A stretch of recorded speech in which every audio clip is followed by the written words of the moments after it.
সকাল থেকে তোমাদের আপডেট আমি দিতে পারিনি, তার কারণ একটাই যে সোনা বাবার শরীরটা খুবই খারাপ। এই যাওয়ার সময় শরীরটা খারাপ করলো।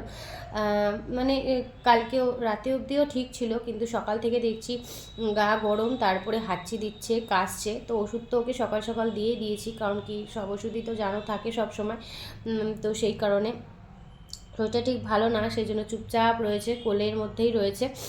আর এই তো দুপুরবেলায় আমরা বেরোবো।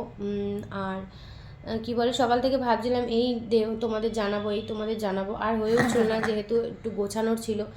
বাদবাকি সব কিছুই গোছানোর হয়ে গেছে। দু একটা জিনিস শুধু এবার ঢোকাবো, যেগুলো পড়ে আছি তো সেগুলো ঢোকাবো।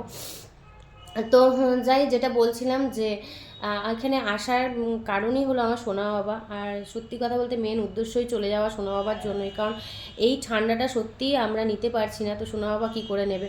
কারণ তোমরা যারা এদিকে থাকো ইউপির সাইডে বা কলকাতা থেকে যারা আসো বা অন্য দিক থেকে আসো, তারাই জানো যে কতটা পরিমাণে ঠান্ডা পড়ে।